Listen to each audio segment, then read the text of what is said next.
Family Theater presents Mel Ferrer, Jane Withers, and Rod O'Connor.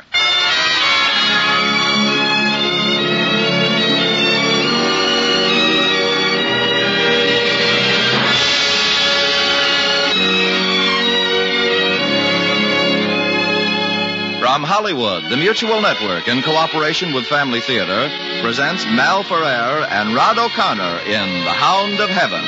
To introduce the drama, your hostess, Jane Withers.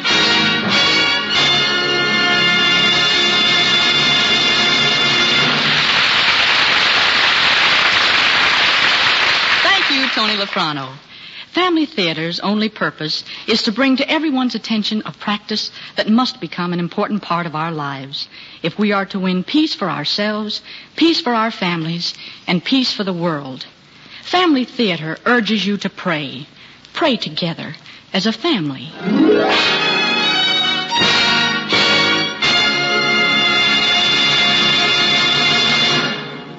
Tonight, Family Theater takes great pleasure in presenting The Hound of Heaven, starring Mel Ferrer as Francis Thompson and Rod O'Connor as the narrator.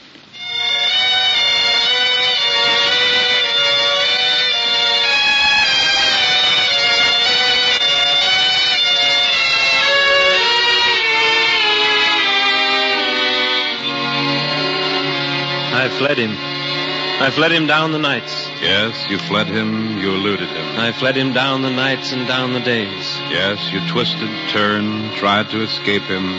But did you ever really escape him?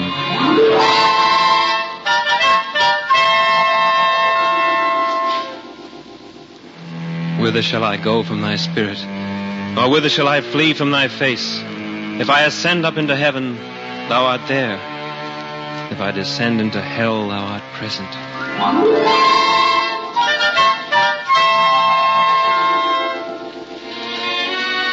His name was Francis Thompson, and of all the lonely and obscure men who lived in London that year of 1887, none had made his bed in hell more surely than he. For him, each night was a lying down in hunger and fear. Each morning, a slow awakening to pain.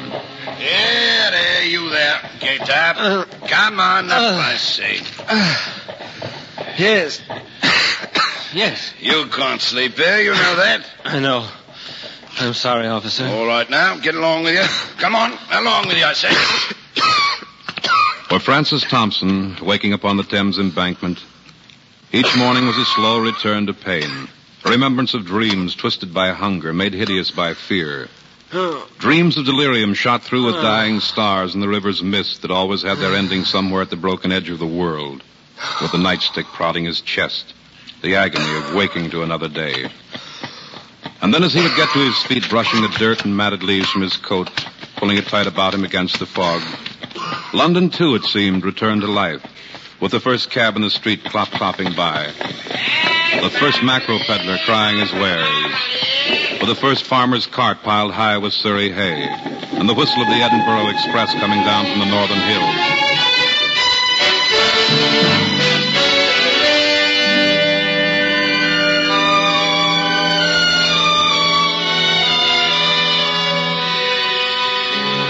As he awoke, London awoke with him, and they faced each other at the beginning of the day. The man of bone and flesh against the city of stone. The man with a tired heart driving his broken knuckles against the stone which never yielded. Each day began as another, a halfpenny for a mug of tea, tuppence for a stale loaf of bread, a furtive search for an old rag, a wadded newspaper to line his shoes, and then the long tramp in search for work. Pardon, sir, would there be a place for me somewhere? Sorry, no work today. Would you be needing a man? Sorry, we have all the help we need.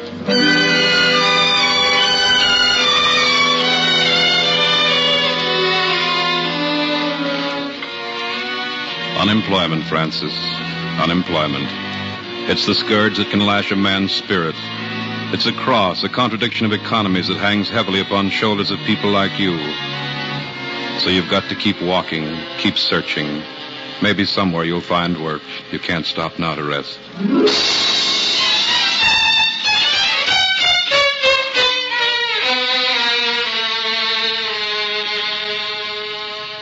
Take a turn down this street.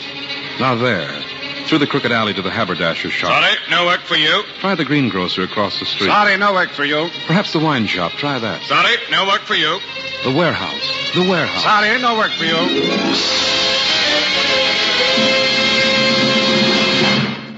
Sorry, no work for you.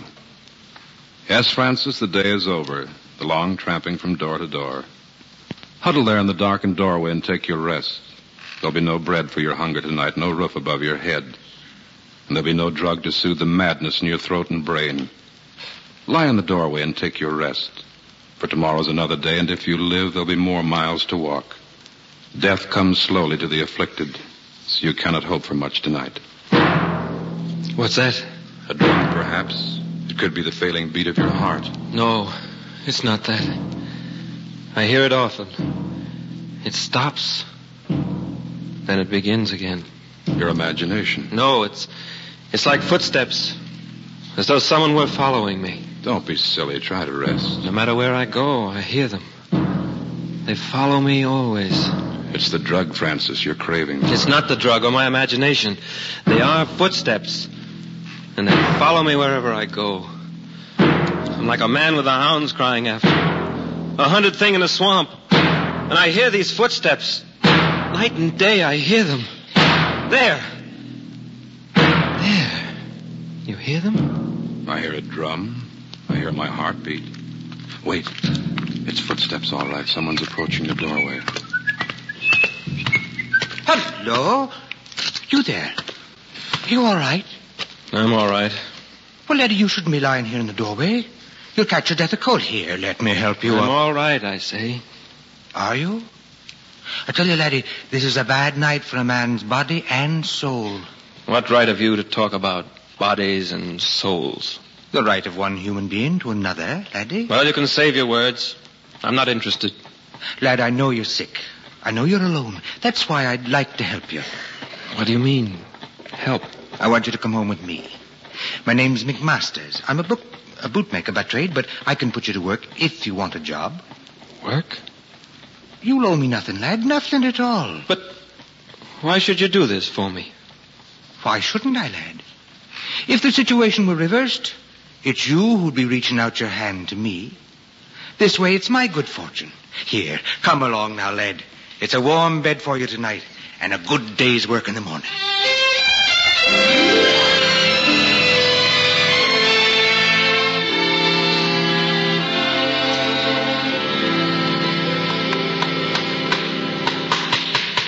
Well, hello, Francis. How goes the work? Not so well, Mr. McMasters.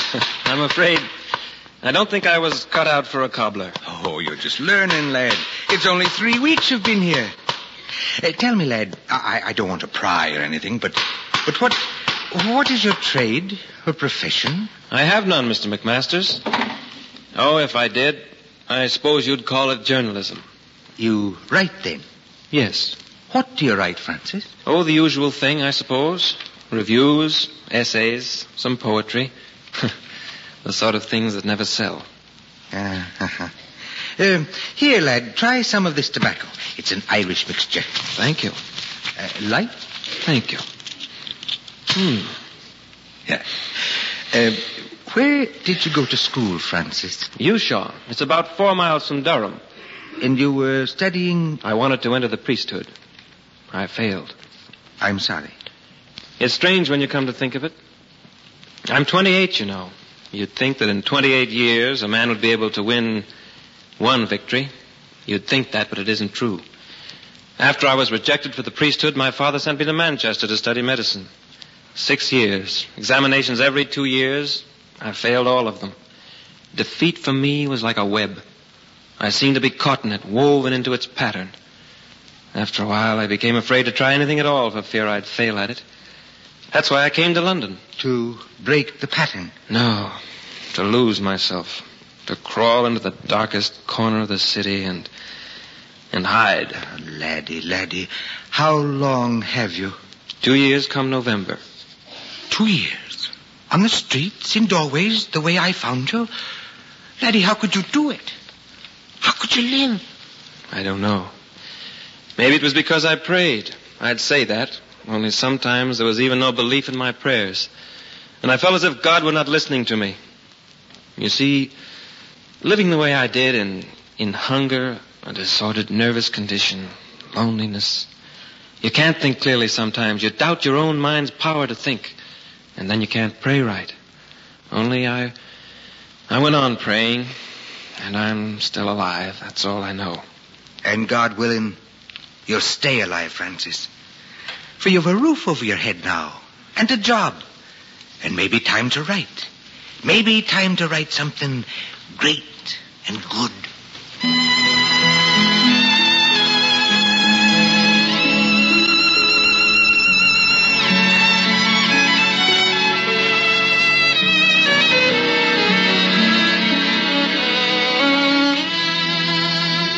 It would be pleasant to be able to say that Francis Thompson settled down to an ordered life and turned out a great work of literature. That he rewarded his benefactor in some generous way. But the facts are quite different. Thompson was useless around the cobbler shop. He was willing but clumsy and inefficient. He scribbled verses when he should have been working. And his few earnings were spent to satisfy the craving for opium which constantly tortured him. He spent 3 months with McMasters and then one day he disappeared. McMasters waited for him to return that night. He waited many nights as the autumn months passed into winter, but Francis Thompson never came back. Of the many unfortunates McMasters had befriended and given jobs, Thompson alone proved a disappointment. He was my only failure, McMasters wrote. He was my only failure. Here, you. Where do you think you're going? Huh? What? Stay away from that church. There's other places for tramps. I wasn't going in... Drunk. Dirty. Going to crawl into church where it's warm, eh? Thought no one would see you. Go on, get on your way. Church.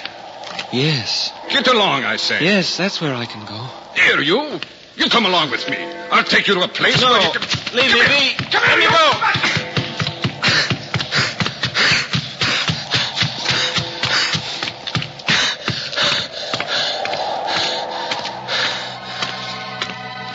Lord, have mercy upon us. Lord, have mercy upon me. Christ, have mercy upon us. Christ, have mercy upon me. The Lord have mercy upon you, Francis Thompson. Have mercy. Upon your weaknesses and failures. Have mercy. And through you on all the poor and broken who walk in the city streets. Oh, help us all, oh God. From the city itself and the cruelty of stone and the horror of the pavement.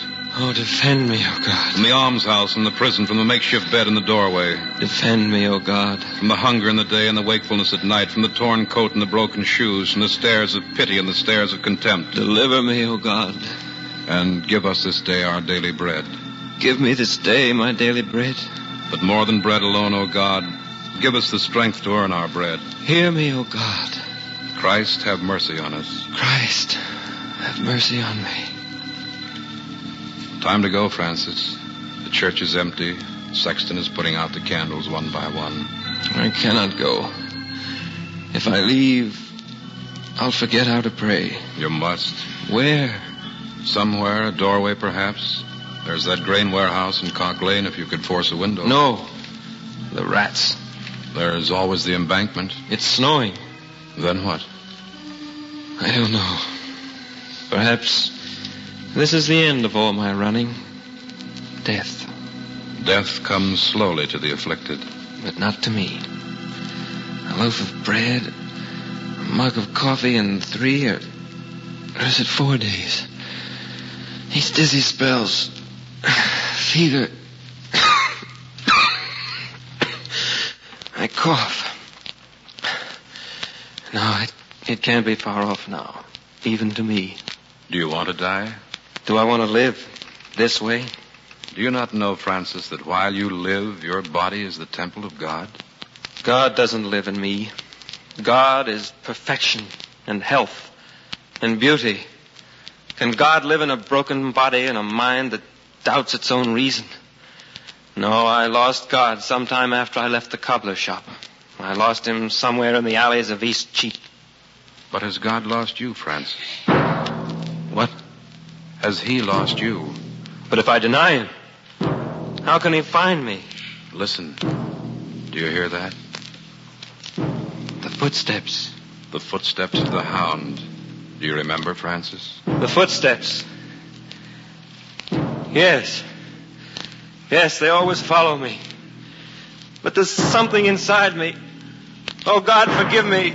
Some fear, some dread that keeps me running from those footsteps.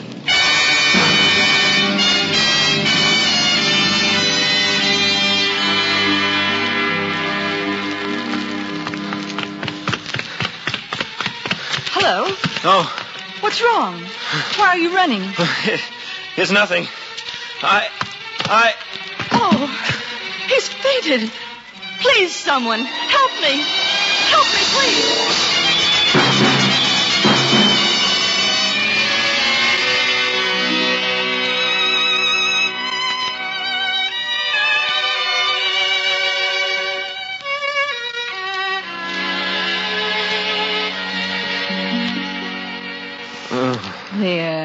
There, it's all right. What happened? You've been quite sick. Sick? Don't you remember? How long have I been? 3 days. Don't you remember? 3 days. You were running along the street. Oh. Yes.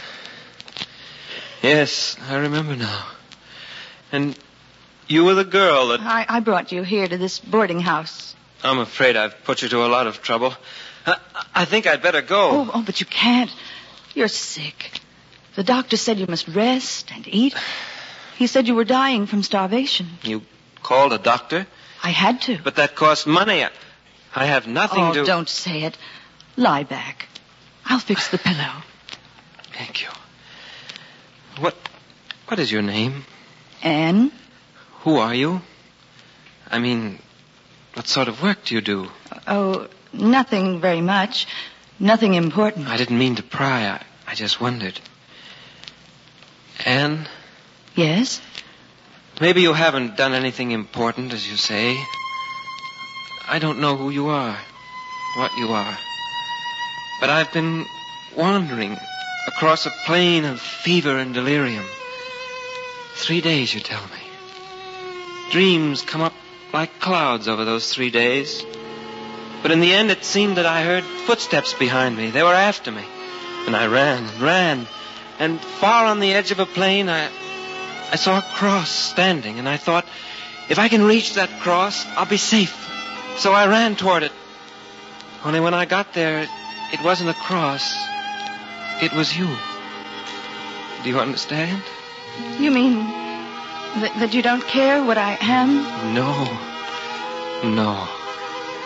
I only wonder what I can ever do for you in return.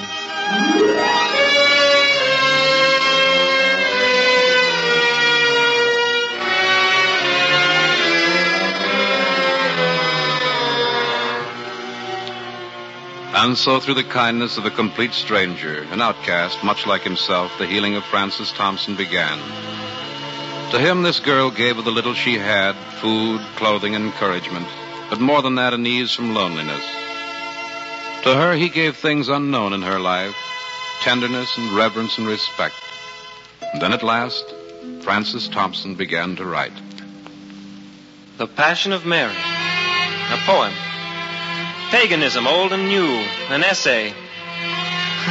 2 things finished, actually finished. It's hard to believe that I had the power, the sheer mental power to work them through.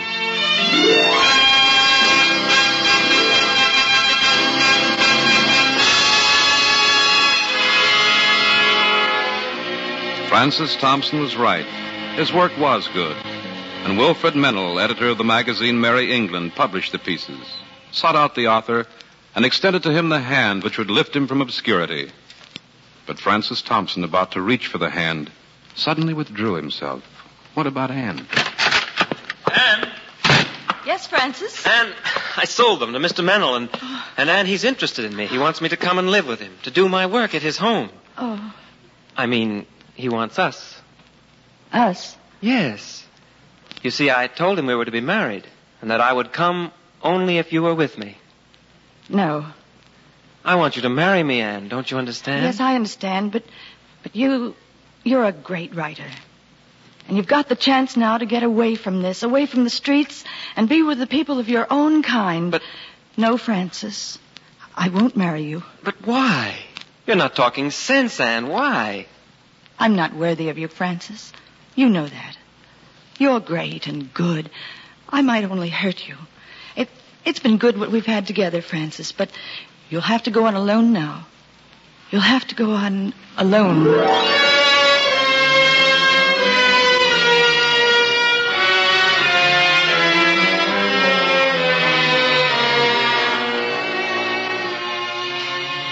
And so the girl who had lifted him from the streets vanished from his life.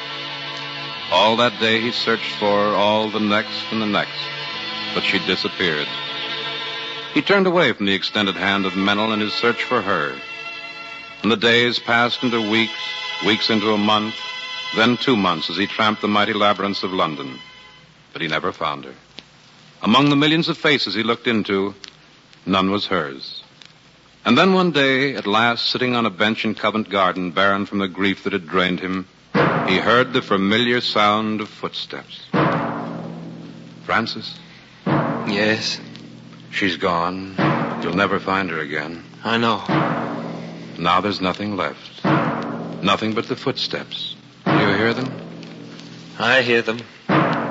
Think back, Francis. Isn't it strange how each time you've cried, each time the horror of life has risen up to crush you, you heard the footsteps? Yes. Each time I've lost the sense of God, I've heard them. Only in those times? I would begin to hear them faintly when my faith grew weaker in my prayers. And then at last, when I'd lost the sense of God, they beat like thunder in my ears. As they're beating now? Yes. As they beat the night Anne came to you? Yes. And the night McMasters found Yes. you?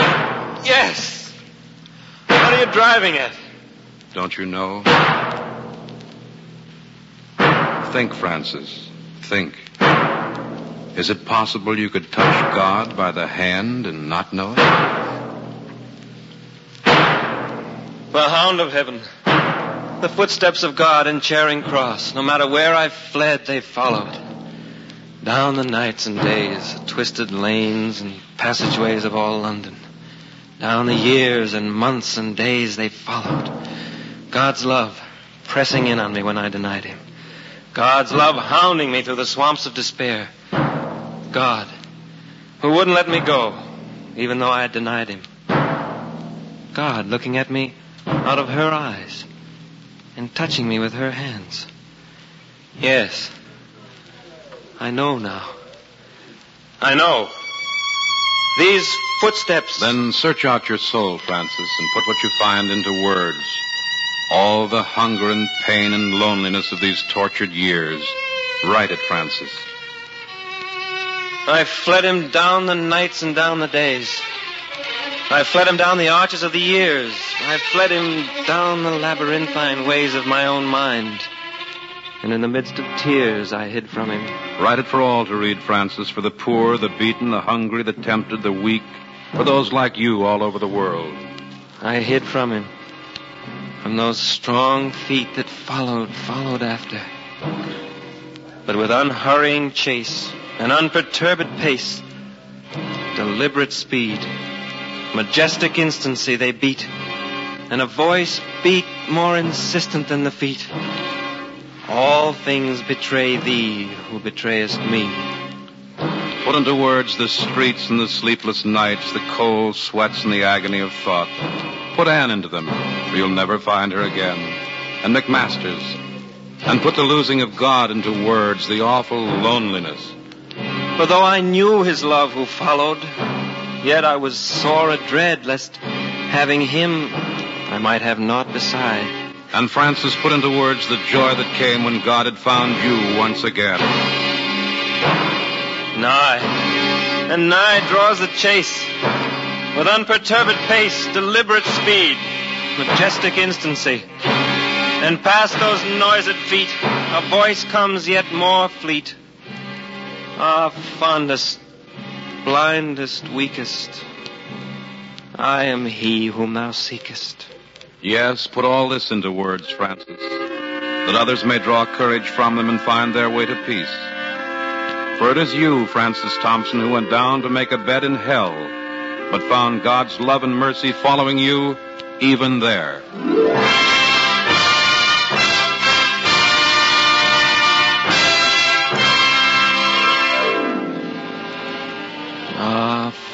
dumbest, blindest, weakest.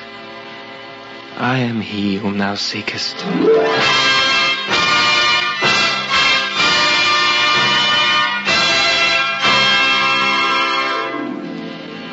And so Francis Thompson, who today ranks among the great poets, went on to build a new life for himself, aided by the kindness of the Mennel family. Went on to complete The Hound of Heaven and give the world one of the most inspiring poems of all literature, the story of God's love and mercy.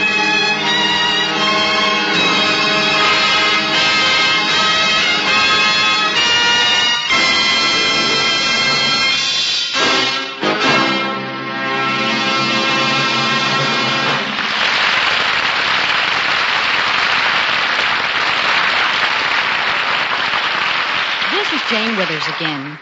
Do you have a favorite time to pray? One friend of mine, a woman, thinks that the best time to pray is in the morning, particularly a morning bright with sunshine, when the skies are blue and the birds are singing. Prayers in the morning, she says, are prayers of hope. Now another friend, a man, says that he prays best by the little reminders of the day, the sounding of a church bell, the sight of a poor beggar on the street, the shock of a narrow escape at a busy intersection, seeing the inspiration on the face of a nun, watching a policeman helping an old lady across the street, the feeling of hunger appeased after a good meal. He says prayers like this are mostly prayers of thankfulness. And still another friend, a woman, insists that the best time to pray is when the dark comes and gently enfolds this garish, gaudy world of ours. Prayers at night are inclined to be prayers of love, both of God and neighbor. Well, what I'm trying to do is prove that it doesn't really matter when you pray, as long as you do pray.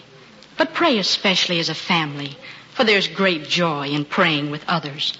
Who of us still hasn't heard that the family that prays together stays together?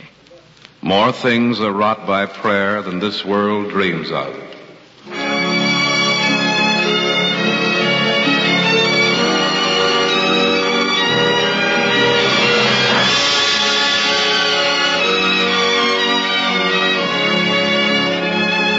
From Hollywood, Family Theater has brought you Mel Ferrer and Rod O'Connor in The Hound of Heaven. Jane Withers was your hostess. Others in our cast were Mae Clark, Ted DeCorsia, Ted Osborne, and John Larch. The script was written by Frederick Lipp, with music composed and conducted by Harry Zimmerman, and was directed for Family Theater by Joseph F. Mansfield. This series of Family Theater broadcasts is made possible by the thousands of you who felt a need for this type of program, by the Mutual Network, which has responded to this need, and by the hundreds of stars of stage, screen, and radio who have so unselfishly given of their time and talent to appear on our Family Theater stage. To them and to you, our humble thanks. This is Tony Lafrano expressing the wish of Family Theater that the blessing of God may be upon you and your home, and inviting you to join us next week at the same time when Family Theater will present Roddy McDowell in The Flame and the Sword. Don McNeil will be the host. Join us, won't you?